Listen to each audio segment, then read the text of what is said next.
je viens de l'oralité, je suis d'origine peul. Mes parents ne savaient pas lire et écrire et tout était dans la tradition orale. Et les mots étaient très importants à la maison. Et quand je suis arrivé à l'école primaire, j'ai vu que les mots étaient aussi très importants pour mon instituteur. Et du coup, j'ai jonglé entre l'oralité à la maison, l'écriture à l'école. Et en grandissant, ça m'a paru évident que ça allait être ça mon métier. Parce que les mots, c'est la matière la plus abondante dans le monde et c'est une matière gratuite. Les mots de Booba, de Victor Hugo, tout ça, on peut se les approprier. Je trouvais ça magnifique depuis tout petit. Alors ce recueil s'appelle « De la plume et de l'épée ». Parce qu'une question que j'ai beaucoup entendue, c'est est-ce que de la plume et de l'épée, qui est la plus forte? Et j'ai toujours cru que c'était la plume.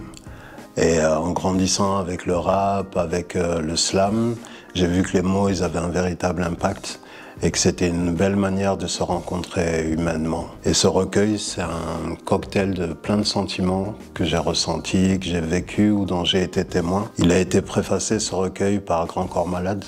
Et c'était très important pour moi que ce soit lui qui préface ce recueil-là, parce que quand je l'ai rencontré, il ne faisait pas de slam. Il était dans le public.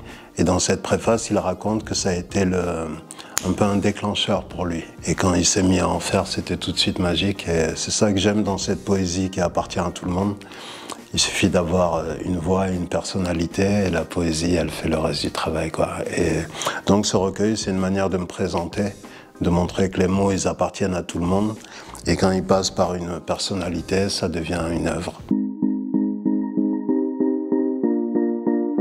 J'ai vu l'accueil dans les établissements scolaires, de rencontrer les profs, tout ça, et de voir comment ils insufflent l'amour des mots à leurs élèves. Ça m'a beaucoup touché de voir aussi que ça a eu un impact sur eux et que beaucoup se sont mis à écrire. Et souvent, je leur dis que le talent de l'humanité, c'est sa jeunesse.